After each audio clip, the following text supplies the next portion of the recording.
नमस्कार, मैं हूं आपके साथ पूर्णिमा मिश्रा। स्वागत है आपका हमारे खास शो क्या कहते हैं नरेंद्र मोदी में। इसमें हम आपको सुनवाते हैं प्रधानमंत्री नरेंद्र मोदी के वो ऐतिहासिक भाषण जो देश और दुनिया के दिलों पर छाप छोड़ जाते हैं। ऐसा ही एक ऐतिहासिक भाषण उन्होंने 7 अक्टूबर 2011 को अहमदाबाद में दिया। मोदी जी ने अपने भाषण में कहा कि दुनिया में सबसे युवा देश हमारा है, हमें हर क्षेत्र में विकास करना होगा और गुजरात सरकार हर टैलेंट को प्रमोट करेगी।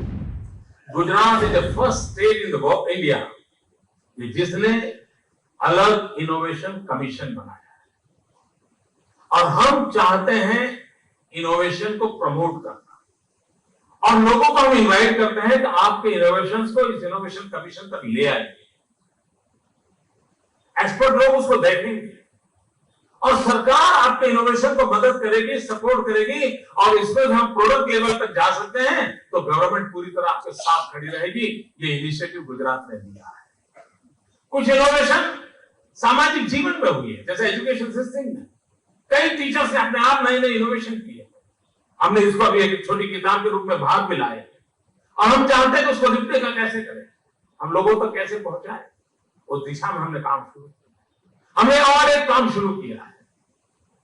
श्री नारायण मूर्ति के नेतृत्व में हिंदुस्तान का पहला एक incubation centre, world class incubation centre हमने प्रारंभ किया है, आई क्रिएट।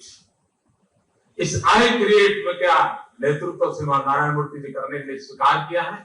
जो नौजवान रिसर्च करेंगे और हर रिसर्चर के पास फाइनेंशियल रिसोर्स नहीं होते, वो तो बेचारा फकीरी में होता है, उसे मदद चाहिए। अगर उसको इंफ्रास्ट्रक्चर मिलता है, मदद मिलती है, लैब मिलती है और उसको सपोर्ट के लिए और अगर सारी व्यवस्थाएं जो चाहिए अगर मिलती है तो अगर उसके अंदर टेम्परामेंट पड़ा है तो दुनिया को बहुत कुछ दे सकता है। और इसी को लेकर के, इस बात को प्रमोट करने के लिए, इस टैलेंट को प्रमोट करने के लिए, इस प्रकार के साइंटिस्टों को प्रमोट करने के लिए उन्होंने जो रिसर्च किया है उस रिसर्च को सस्टेन कैसे करना, उस पर काम करने के लिए ये आई क्रिएट नाम का एक इंक्यूबेशन सेंटर नारायण मूर्ति के नेतृत्व में हमने गुजरात में प्रारंभ किया है। वो आने वाले दिनों में बहुत सारे मिरेकल करेगा, ऐसा मेरा पूरा विश्वास है और उस दिशा में हमने काम किया है। गुजरात सरकार ने वेंचर कैपिटल के लिए फंड अलॉट किया कि जो लोग इस रिसर्च के क्षेत्र में आए हैं, कुछ इनोवेशन किया है, अगर आर्थिक कारणों से इस बात को आगे नहीं चला सकते हैं तो गुजरात सरकार खुद वेंचर कैपिटल में उसको फाइनेंशियल मदद करती है। और उसके कारण मैंने देखा है आज गुजरात में कई ऐसे नौजवान हैं कि सरकार की इस धनराशि की मदद से उनकी जो टैलेंट थी उसका उपयोग करते हुए बहुत सारा अपने जीवन को काफी आगे बढ़ाया है। एक सफल उद्योगकार के रूप में, सफल उत्पादक के रूप में वो आज हमारे सामने प्रस्तुत हुए हैं और वो काम कर रहे हैं। मित्रों, कभी कभी छोटे छोटे आइडियाज होते हैं जो काफी कुछ व्यवस्थाओं को बदल देते हैं। अब देखिए, इन दिनों चारों तरफ जमीन जमीन जमीन के चारों तरफ खबरों के केंद्र में रखी जाती है।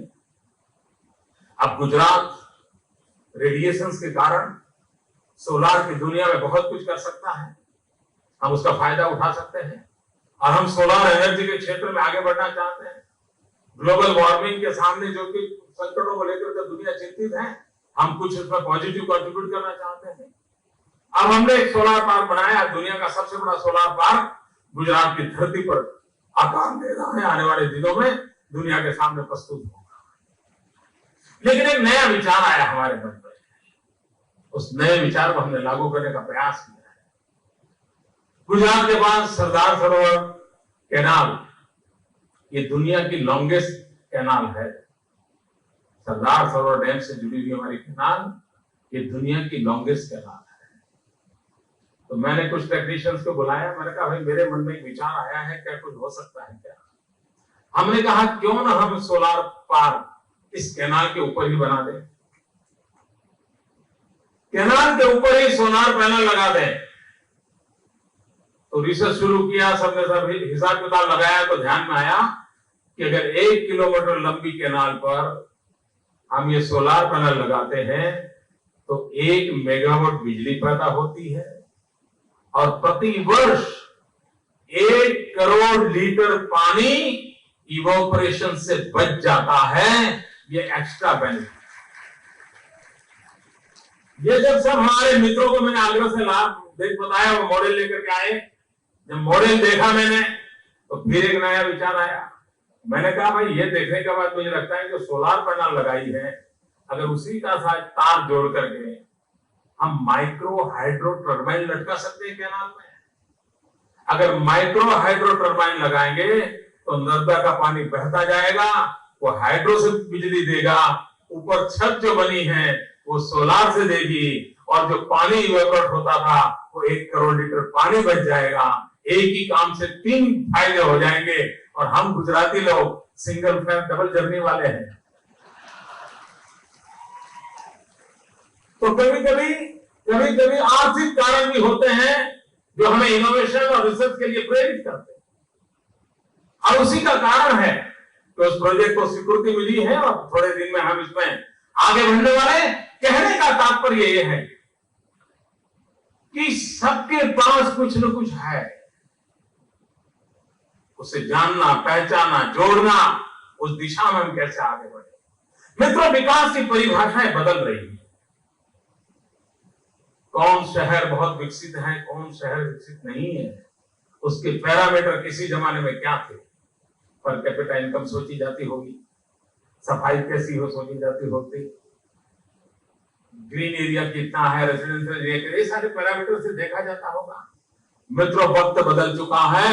मैं देख रहा हूं कि आने वाले दिनों में शहर अच्छा कौन सा है और शहर अच्छा कौन सा नहीं है, उसके पैरामीटर में एक महत्वपूर्ण पैरामीटर ये आने वाला है कि शहर ने कितने पेटेंट करवाए, ये मानदंड बनने वाला है।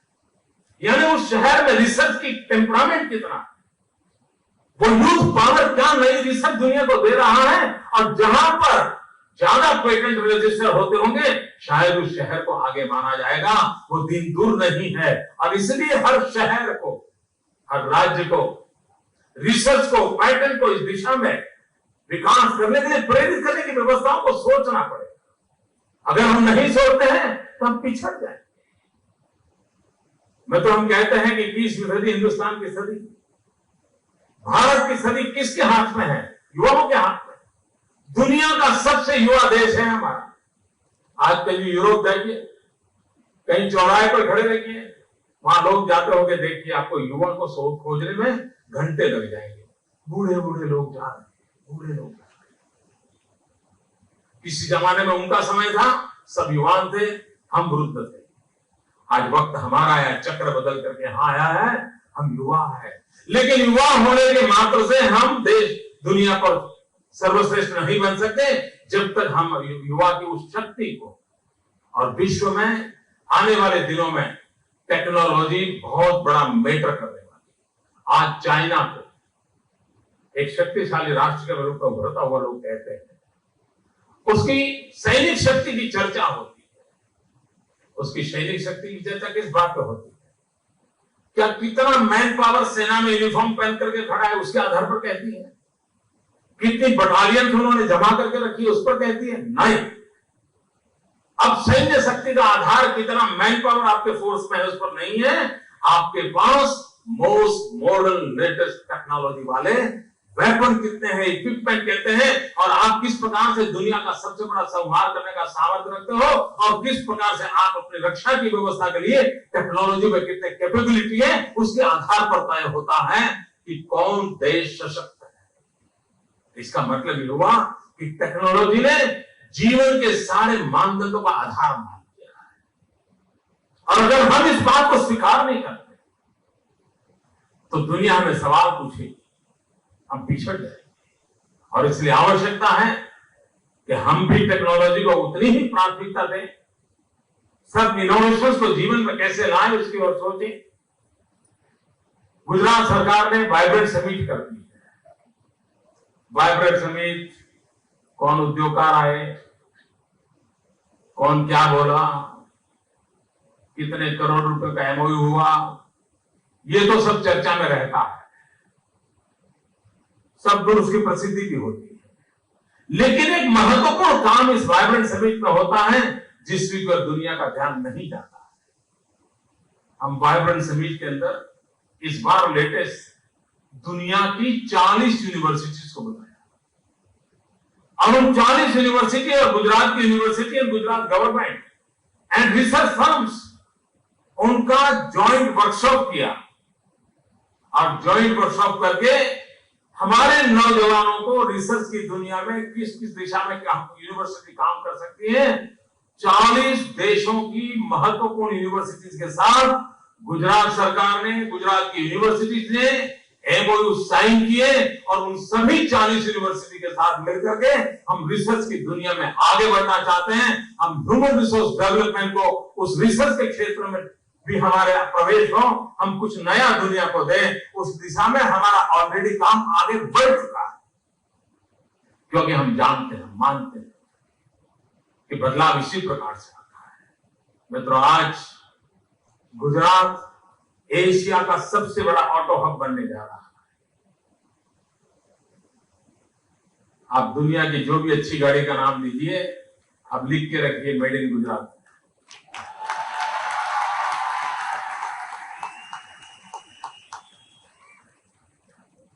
वो दिन दूर नहीं है दोस्तों। ये क्यों संभव हो रहा है? ये संभव हो रहा है हमारे यहां जो टेक्नोलॉजी का टेम्परामेंट धरा वाला यूथ है, उस पर हमें भरोसा था कि हम वो मैन पावर प्रोवाइड करेंगे कि कोई भी उद्योग आएगा, कोई भी नई प्रोडक्शन करना चाहता है, वो अपने कॉस्ट बेनिफिट के साथ दुनिया को कुछ दे सकता है। और हम दुनिया को हमारे युवकों की ताकत के भरोसे समझाने में सफल हुए हैं और उसी के कारण ये संभावना बनी। चीजें बदली जा सकती है, चीजों को आगे बढ़ाया जा सकता है। अब गुजरात और ह्यूमन रिसोर्स डेवलपमेंट, ये इन चीजों की होती है। अगर हम ह्यूमन रिसोर्स डेवलपमेंट पर बल नहीं देते हैं तो हम चाहे कितने भी कारखाने लगाए, वो घिसी पिटी व्यवस्था से चलेंगे।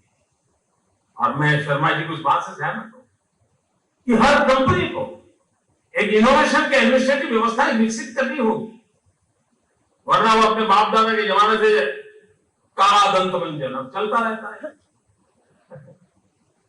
अब नई पीढ़ी को खोज करे तो कोई नया आएगा। तो ये इनोवेशन हर क्षेत्र में आवश्यक है। और अगर कंपनियां भी अपने मुनाफे के लिए वो चाहेगी तो होगा जरूर, तो कर सकते हैं और अच्छी भी बात होगी कि उसके काम उसको बल मिलेगा। हम चाहते हैं ह्यूमन रिसोर्स डेवलपमेंट पर बल देना और उस दिशा में हमने लगातार कोशिश की है। अगर ह्यूमन रिसोर्स डेवलपमेंट की ओर हमारा बल होगा तो उसमें से नौजवान तैयार होंगे, वो नौजवान दुनिया और देश को बहुत कुछ दे सकते हैं। इन्हीं विषयों के लिए मैं चाहता हूं जिन महानुभावों ने देश और दुनिया को जो कुछ भी दिया है वे सब अभिनंदन के अधिकारी हैं। उनको आज शायद मंच पर आने का सौभाग्य मिला होगा, लेकिन जिंदगी की पूरी जवानी उन्होंने एक लैब के अंदर खपा दी होगी, तब जाकर के आज मंच तक पहुंच पाए होंगे। कभी उनकी तस्वीर भी अखबार में नहीं छपी होगी, कभी टीवी के स्क्रीन पर भी वो नहीं दिखाई दिए होंगे। एक प्रकार की तपस्या करने वाले उन सभी महानुभावों को नमन करता हूं, क्योंकि ये सचमुच में वंदन करने जैसा जीवन होता है, तभी तो जाकर के दुनिया को कुछ दे सकते हैं। और इसलिए तो फिर एक बार उनका अभिनंदन करता हूं। भाइयों बहनों, गुजरात, मैंने पिछली बार कुछ यूनिवर्सिटीज में गया था, मैंने एक बात कही थी, यहाँ भी आपको 2-3 परिचय ऐसे हुए जो उस क्षेत्र से जुड़े हुए महानुभाव हैं। मित्रों, डिफेंस की दुनिया में आज भी हिंदुस्तान के अरबों खरबों रुपये विदेशों में जाते हैं। क्यों न डिफेंस की दुनिया में रिसर्च हमारे यहाँ क्यों ना हो, डिफेंस इक्विपमेंट सारे हमारे यहाँ क्यों न प्रोडक्ट हो। और मेरे इस आग्रह पर हमारे यहाँ सरदार पटेल यूनिवर्सिटी ने इस डिफेंस इंजीनियरिंग को लेकर के नई कोशिश शुरू की है। और हम चाहते हैं कि गुजरात में क्षेत्र में एक ऐसा टेक्निकल नो हाउ से बहुत ही हरे भरे नौजवान तैयार हो। और जिस प्रकार से हम केमिकल में अपनी दुनिया का नाम खड़ा किया है, हमने जिस प्रकार से फार्मेसी में अपना नाम खड़ा किया है, उसी प्रकार से इस क्षेत्र में भी गुजरात कुछ कंट्रीब्यूट करे।